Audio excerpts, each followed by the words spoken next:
안녕하십니까. 반갑습니다. 북한 개방방송의 오픈호 선교사입니다. 저는 사람들이 북한에 대하여 마음을 여는 도구가 되려고 합니다. 그래서 이름을 오픈호라고 하였습니다. 남북 통일보다 먼저 북한이 개방이 되어야 합니다.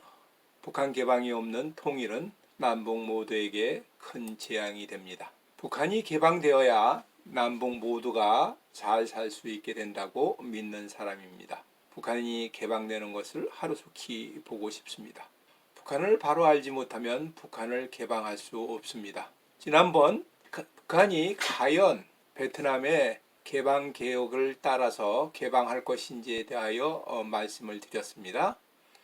베트남의 개방 개혁의 성공은 집단 지도 체제가 있어서 가능하다고 말씀을 드렸습니다. 오늘은 북한의 성공적인 개방 개혁을 위한 집단 지도 체제가 어떻게 하면 가능할 것인가에 대하여 말씀을 드리겠습니다. 러시아나 중국은 집단 지도 체제가 1인 체제가 되고 1인 독재 체제가 다시 집단 체제가 되어 가는 것을 반복하고 있습니다. 공산주의 국가에서는 특별히 북한에만 1인 독재 체제를 계속하고 있어 2,500만 국민을 기아에 허덕이게 하고 있습니다. 공산주의 국가는 프롤레타리아 독재라고 하여 공산혁명을 위하여 일정한 독재가 필요하다고 항상 언론적으로 말하고 있습니다. 따라서 공산주의 국가가 시작할 때 강력한 지도력을 발휘하기 위하여 독재와 공포정치를 하게 됩니다.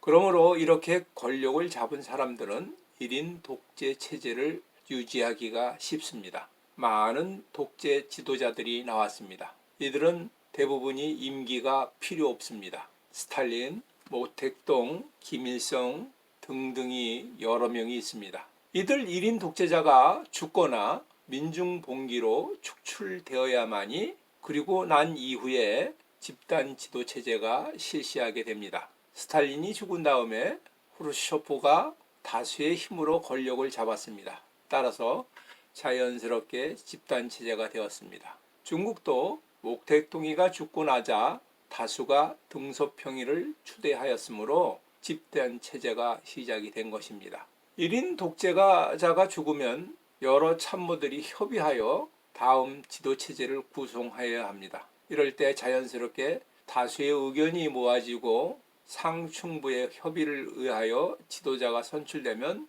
이렇게 지도자가 되면 권력을 나누어 가질 수밖에 없습니다. 집단 지도체제를 가장 잘 이끌어간 사람은 등소평입니다. 등소평은 죽으면서도 집단 체제를 계속 유지할 것을 그의 후배들에게 부탁하였습니다.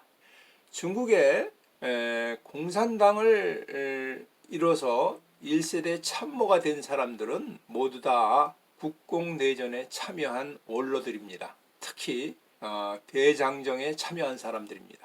1년 동안 대장정을 할 때 8만 명 중에서 7천 명만 살아남아 중국의 공산당 국가로 만든 사람들입니다. 이들의 다수의 동의를 얻어서 개방개혁을 하는 일은 보통 어려운 일이 아닙니다. 공산주의를 하겠다고 약속하여 이끌어온 10억의 백성들을 마음을 이끌어가는 일은 간단한 일이 아닙니다. 중국의 대다수의 국민들은 목택동이가 죽었을 때 아주 슬퍼했던 사람들입니다. 이때 등소평이는 공산주의나 자본주의나 어떤 주의가 중요하지 않고 백성들을 잘 살게 하는 것이 중요하다고 주장을 하였습니다. 명분보다는 실용을 중요시 여긴 것입니다. 뼛속부터 장사꾼 기질이 있는 중국의 모든 국민의 마음을 얻는데 충분하였습니다. 이런 등소평이의 실용주의는 농촌개혁의 성공으로부터 개방개혁의 길이 시작할 수 있었습니다. 그리고 등소평은 목택동처럼 죽을 때까지 건자에 있지 않았습니다. 모든 국민이 부자가 되는 나라에서 평범한 사람으로 사는 것이 그의 꿈이었습니다. 자기를 내세우지 않고 자기를 영웅으로 만드는 것도 싫어했습니다. 죽음은 유골을 바다에 뿌려달라고 부탁하였습니다. 등소평의 죽음 이후에 이것이 본이 되어 중국의 집단 지도 체제는 날개를 나걸고 경제를 성장하게 하였습니다. 베트남의 집단 지도 체제는 베트남에 공산당 정부가 들어서면서 시작이 되었습니다. 공산주의는 인민을 대표하는 지도자들의 모임으로부터 시작이 됩니다.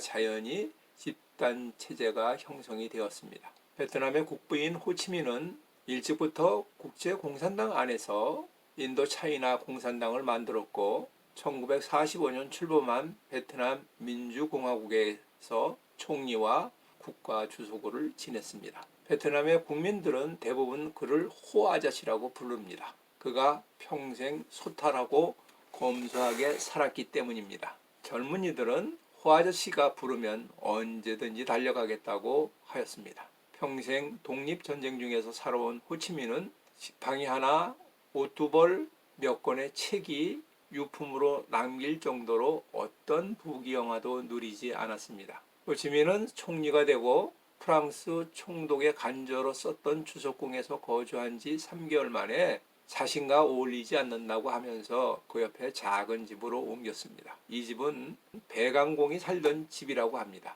전쟁 당시에 정글에서 주석이지만 늘 같은 옷에 폐타이어로 만든 고무 샌들을 신고 있었습니다. 그는 독신호로 평생을 지냈습니다.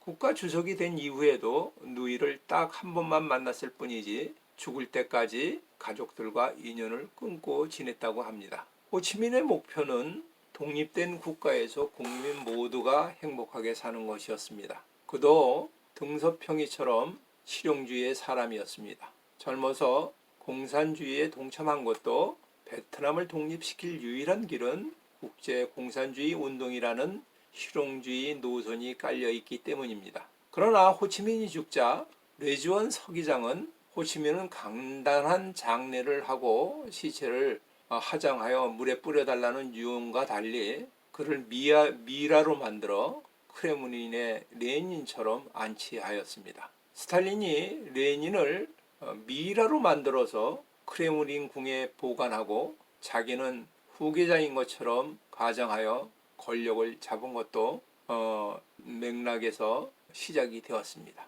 호 전 주석은 집단 체제를 통하여 베트남의 공산 정권을 이끌어가야 한다고 유언했지만 레지온은 베트남을 적화 통일했다라는 공을 앞세워 권력을 자신에게 집중을 시켰습니다.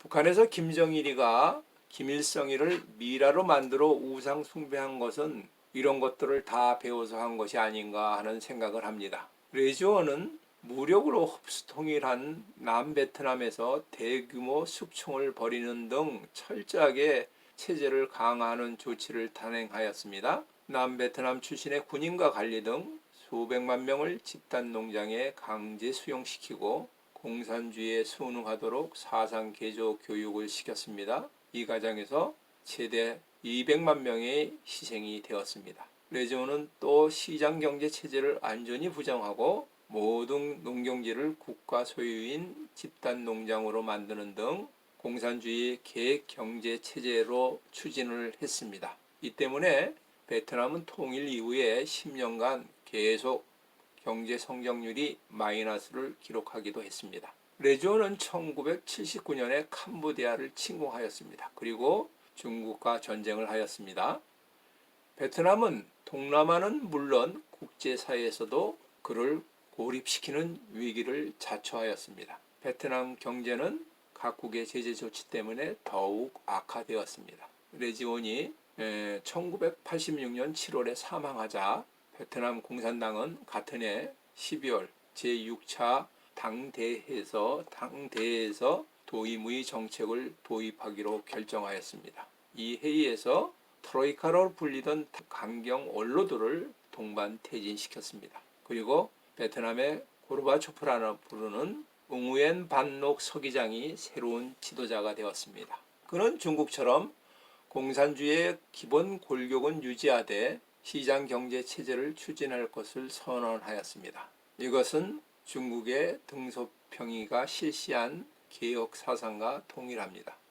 베트남은 이때부터 공산당 정치국 중심의 집단 지도 체제가 중요한 의사 결정을 했습니다. 베트남 개혁에 주관했던 사람들은 호치민의 아이들이었습니다. 1945년 건국하고 전쟁 중에 호치민은 인재를 뽑아서 5천 명을 외국 유학을 시켰습니다. 호치민이 북한을 방문했을 때 김일성에게 전쟁을 도와주지 않아도 좋으니 이 유학생들을 부탁한다고 하였습니다. 유학생들에게는 너희들은 열심히 공부하는 것이 전투하는 것보다 더 훌륭한 일이라는 것을 말하였습니다. 지금도 이들은 베트남의 개방 개혁의 중요한 리더로 자리 잡고 있습니다. 고르바초프나 등소평이나 호치민, 웅우엔 반록은 인민을 배불리 먹이는 것을 가장 중요한 과제로 강조해 왔습니다. 1986년 개방개혁 이후 베트남의 지도자 교체는 서방의 자유민주주의 체제처럼 자연스럽게 이루어졌습니다. 현재까지 공산당 서기장은 5차례, 총리는 7차례 바뀌었습니다. 공산당을 포기하지 않는 한 공산국가는 집단 지도 체제를 버릴 수는 없습니다. 역사적으로 집단 지도 체제와 1인 독재 체제를 반복하는 상황이 됩니다. 1인 독재 체제가 죽어서 없어지면 후르쇼프나 등소평이나 옹우엔 반록 같은 사람들이 나와서 집단 지도 체제를 만들어 일을 합니다. 그러다가 다시 푸틴이나 시진핑 같은 자가 다시 1인 체제를 유지하려고 합니다. 북한이 1인 독재 체제에서 집단 체제 지도 체제가 되려면 후계자가 없이 김정은이가 죽어야만 가능합니다. 아니면 등소평이나 호지민처럼 모든 국민이 잘 살아야 한다는 생각을 김정은이가 목표로 삼으면 됩니다. 그러나 그는 자기가 가진 권력을 빼앗길까 하여 그렇게 하지 못합니다. 남한이 흡수통일하여도 북한을 개방개혁시킬 수는 있습니다. 그러나 그것은 남북 모두 백성에게 큰 재앙이 됩니다. 그 이유에 대해서는 다음 방송에 자세히 말씀을 드리겠습니다. 북한의 김정은이는 백성들의 어려움을 모르고 있을까요? 북한은 모든 사람들이 김정은이만 빼고 모두 생활총화를 합니다. 이런 생활총화는 모두 위로 올라가서 보고가 됩니다. 또 보위부에서 올라가는 보고도 국민의 소소한 잘못까지도 다 올라갑니다. 몇 사람이 굶어 죽는 것까지도 다 올라갑니다. 알고자 한다면 모든 것을 자세히 알 수 있습니다. 그러나 김정은이는 이 모든 것에 대하여 눈과 귀를 막고 있는 것 같습니다. 북한이 집단 지도체제가 되는 것은 아주 간단합니다. 김정은이가 죽든지 아니면 백성들의 어려움을 보고 스스로 집단 지도체제를 만들어 개방하는 것입니다. 그러나 이 모든 것은 우리 힘으로 어떻게 할 수 있는 것은 없습니다. 모든 것을 하나님께 맡길 뿐입니다. 에레미야 27장을 보면 하나님은 에레미야에게 목에 멍에와 줄을 메고 백성들과 왕에게 나가서 이렇게 선포하라고 합니다. 27장 8절의 말씀입니다. 여호와의 말씀이니라. 바벨론 왕 르브게사를 섬기지 아니하며 그 목으로 바벨론 왕의 멍에를 매지 아니하는 백성과 나라는 내가 그들이 멸망하기까지 칼과 기근과 전염병으로 그 민족을 벌하리라. 하나님이 에레미야에게 말씀하신 것은 현재 대한민국과 일본을 비교하면 일본의 왕을 섬겨라. 그렇지 않으면 칼과 기근과 전염병으로 대한민국 백성을 멸하겠다고 하시는 것입니다. 그것도 명예와 줄을 맨 바보 같은 모습으로 이 말을 선포해야 합니다. 이때 이렇게 하신 이유는 바벨론 포로 70년을 통하여 이스라엘 백성을 돌아오게 하기 위함입니다. 예레미야는 하나님의 말씀이므로 그가 이해하거나 용납하기 싫은 일이지만 하나님의 명령에 순종하여 말씀을 전했습니다. 지금 하나님께서 북한에 대한 구체적인 말씀은 없으십니다. 오히려 구체적인 말씀이 나올까봐 두렵습니다. 그러나 지금 우리가 명예와 줄을 메고 있는 것은 확실합니다. 북한은 공산 독재를 하면서 저렇게 힘들어졌습니다. 그러나 남한은 북한의 공산주의가 위협으로 말미암아 오히려 더 정신을 차리고 살았기 때문에 오늘날의 대한민국에 풍요로움이 있다고 생각합니다. 지금도 우리들은 북한의 영혼을 구원해야 할 것이 바로 우리들의 명예와 줄입니다. 이 멍에를 주님과 함께 하면 쉽고 가볍다고 말씀하십니다. 하나님이 기뻐하시는 기도는 평화의 결박을 끌어주는 기도입니다. 이 기도를 계속함으로 북한이 개방되는 기적을 우리 세대에 체험하기를 바랍니다. 지금까지 경청하여 주셔서 감사드립니다. 방송을 듣고 느끼신 것을 댓글로 남겨주시면 감사하겠습니다. 처음 보시는 분은 구독 버튼을 눌러주시면 계속 이어서 보실 수가 있습니다. 저는 북한이 개방될 때까지 계속 유튜브 방송을 진행하겠습니다. 다음에 만날 때까지 안녕히 계십시오. 감사합니다. 안녕히 계세요. 안녕히 계십시오. 감사합니다.